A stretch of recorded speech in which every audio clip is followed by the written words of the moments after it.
बच्चों आज हम क्या पढ़ेंगे? वाक्य विचार, है ना। वाक्य विचार मीन्स सिंटैक्स, ठीक है। तो हम वाक्य कैसे बनते हैं इस पर आज हम विचार करेंगे। निम्नलिखित वाक्यों को पढ़िए। अब आप पढ़िए, ये वाक्य क्या है? मैं पत्र लिख रहा हूँ, हमें मन लगाकर पढ़ना चाहिए। रुचि का सांप सीढ़ी खेलती है, हमें अपनी संस्कृति पर गर्व है। तो ये सारे क्या है? ये वाक्य हैं। जो भी हम बोलते हैं वो भी वाक्य हैं। जैसे मैं यहाँ बोल रही हूँ, है ना, ये भी एक वाक्य है। उपयुक्त सभी वाक्य हैं, इनमें क्रियापद और संज्ञा पद हैं। तो क्रिया भी है इसके अंदर और संज्ञा भी है। क्रिया आपको पता है वर्ब होती है, संज्ञा पता है नाउन होती है। दोनों पदों से मिलकर वाक्य बनते हैं। तो विदाउट क्रिया और विदाउट संज्ञा we can't make this sentence, right. तो वाक्य का कर्ता या कर्म संज्ञा पद होता है। ये सभी सार्थक वाक्य हैं। तो वाक्य में कर्ता कौन होता है? फर्स्ट पर्सन, है ना। वाक्य में जो कर्ता है वो कर्म संज्ञा पद होता है। जो कर्म क्या होता है? संज्ञा पद। Let's see here. सार्थक पदों के मेल को वाक्य कहते हैं। सार्थक पद, जब हम कोई भी शब्द वाक्य में प्रयोग करते हैं तो वो पद बन जाते हैं। जैसे फॉर एग्जाम्पल, मैं पत्र लिख रहा हूँ। अगर मैं इन वर्ड्स को सेपरेट लिखती हूँ, सिर्फ मैं लिखती हूँ, तो ये एक पद है, ये एक शब्द है। बट जब ये शब्द मैं वाक्य में प्रयोग करती हूँ तो ये क्या बन जाता है? पद। तो ये सभी जो वर्ड्स यहाँ पे लिखे हैं ये पद हैं। क्या है? पद, क्योंकि ये सब वाक्य में प्रयोग किए गए हैं। तो अब हम क्या बोल सकते हैं? सार्थक पदों, मतलब सार्थक सभी पदों को, ठीक है ना। सार्थक पदों के मेल को, सभी पदों के मेल को, जब हम सब पदों को मिलाते हैं तब क्या बनता है? वाक्य, ठीक है। तो सार्थक पदों के मेल को वाक्य कहते हैं, ठीक है। समझ में आ गया बच्चों? अभी हम आगे चलते हैं। वाक्य के अंग। वाक्य दो प्रकार का होता है बच्चों। कौन कौन से? वाक्य उद्देश्य एंड विधेय।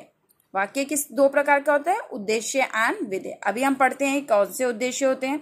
उद्देश्य, वाक्य में व्यक्ति, वस्तु, स्थान आदि के बारे में कुछ कहा जाता है ना। जिस वाक्य में व्यक्ति, पर्सन, ना, थिंग्स एंड प्लेस के बारे में कुछ कहा जाता है, वाक्य में जिसके बारे में कहा जाए, जिसके बारे में कहा जाए, उसे उद्देश्य कहते हैं।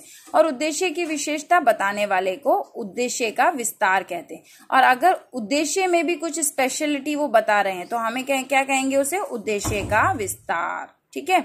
जैसे एग्जाम्पल मैं अभी आपको समझाती हूँ। झांसी की रानी लक्ष्मीबाई ने अंग्रेजों से लोहा लिया, है ना। झांसी की रानी लक्ष्मीबाई ने अंग्रेजों से लोहा लिया। लोहा मीन्स आयरन नहीं है, लोहा मतलब उन्होंने अंग्रेजों से लड़ाई छेड़ने के लिए कहा, है ना। तो इस टाइप का लोहा लिया उन्होंने। वाक्य में लक्ष्मीबाई ने उद्देश्य, लक्ष्मीबाई ने, किसने करा? लक्ष्मीबाई का एम था। उद्देश्य मीन्स एम। लक्ष्मीबाई का क्या उद्देश्य था?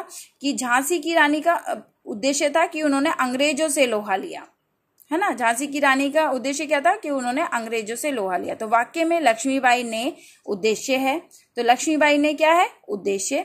एंड झांसी की रानी का उद्देश्य का विस्तार, और झांसी की रानी का उद्देश्य विस्तार। समझ में आया बच्चों? तो लक्ष्मीबाई कहाँ है? ये रहा। तो ये क्या है? उद्देश्य है। एंड झांसी की रानी क्या है?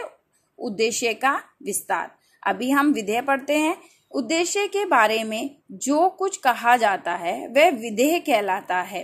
उद्देश्य के बारे में, है ना, एम के बारे में जो कुछ भी कहा जाता है वह विधेय कहलाता है। जैसे अंग्रेजों से लोहा लिया, ठीक है, अंग्रेजों से लोहा लिया, ये क्या है? विधेय। तो अब हम इसको पूरा क्लियर करते हैं इस वाक्य को, ठीक है। तो झांसी की रानी, ये तो क्या हो गया? उद्देश्य का विस्तार। जैसे उद्देश्य का विस्तार।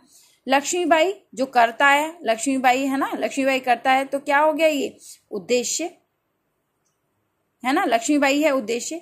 अंग्रेजों से लोहा लिया, ये क्या है? विधेय। क्या कर रही है वो? अंग्रेजों से लोहा ले रही है, अंग्रेजों से फाइट कर रही है ना। तो ये क्या हो गया? विधेय। वाक्यों में प्रकार। अब वाक्यों के कैसे प्रकार होते हैं बच्चों? चलो देखो। वाक्य को निम्नलिखित आधारों पर वर्गीकृत किया जाता है। वर्गीकृत मतलब बांटा जाता है ना। इसके इतने प्रकार हैं। रचना की दृष्टि से, अर्थ की दृष्टि से। रचना की दृष्टि से वाक्य 3 प्रकार के होते हैं। रचना की दृष्टि से क्रिएशन की दृष्टि से 3 प्रकार के होते हैं अकॉर्डिंग टू द क्रिएशन।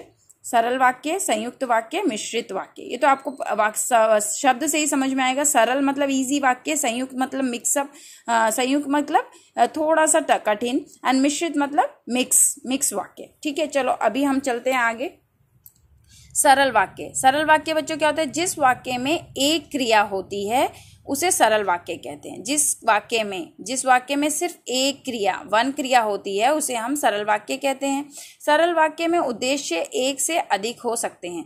तो हमारे जो एम है, उद्देश्य है, वो एक से अधिक हो सकते हैं, परंतु विधेय एक ही होता है। परंतु विधेय कौन सा होता है? एक ही। जैसे फॉर एग्जाम्पल, रोहित अपने मित्र के साथ जा रहा है। रोहित तो हो गया उद्देश्य, है ना, और वो क्या कर रहा है? अपने मित्र के साथ जा रहा है। ये क्या हो गया? विधेय। ठीक है, तो हमारा उद्देश्य एक ही है और विधेय हमारे पास, तो ये क्या हो गया? सरल वाक्य।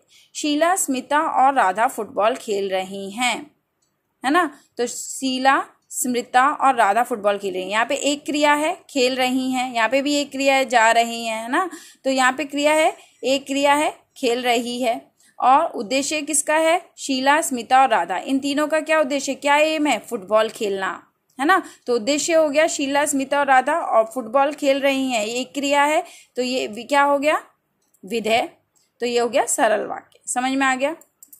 संयुक्त वाक्य। इसमें दो या दो से अधिक सरल वाक्य समुच्चय बोधक अव्यय से जुड़े होते हैं।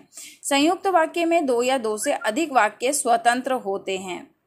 जैसे अब क्या है, फिर से मैं पढ़ती हूँ। इसमें दो या दो से अधिक सरल वाक्य, दो या दो से अधिक सरल वाक्य, इजी वाक्य मिले होते हैं, जिसे हम समुच्चय अव्यय से जुड़े होते हैं। संयुक्त वाक्य में दो या दो से अधिक वाक्य स्वतंत्र होते हैं। दो या दो से वाक्य ज्यादा होते हैं। जैसे मैं 7वीं कक्षा में पढ़ता हूँ और मेरी बहन 4थी में।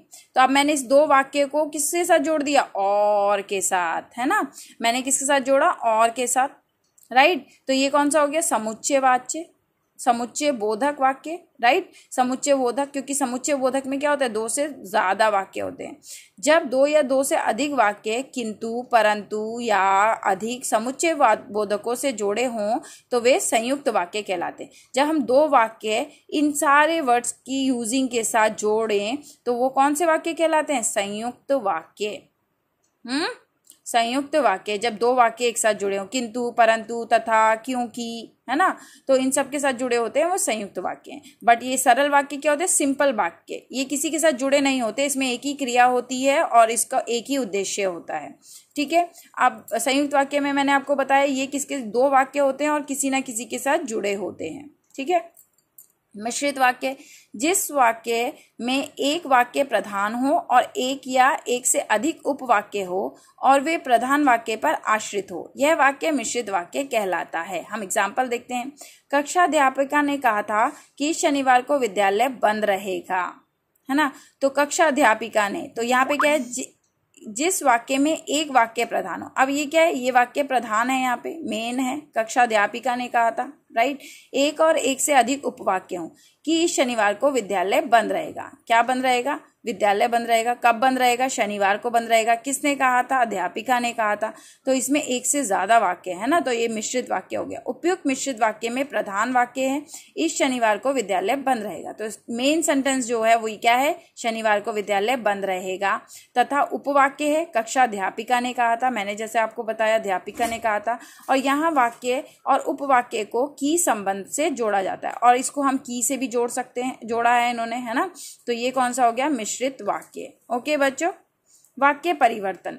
सरल वाक्यों से संयुक्त और मिश्रित वाक्य बनाए जा सकते हैं और संयुक्त वाक्यों से सरल वाक्य भी बनाए जा सकते हैं। अब इन वाक्यों को परिवर्तन कैसे होता है इन्हें समझें।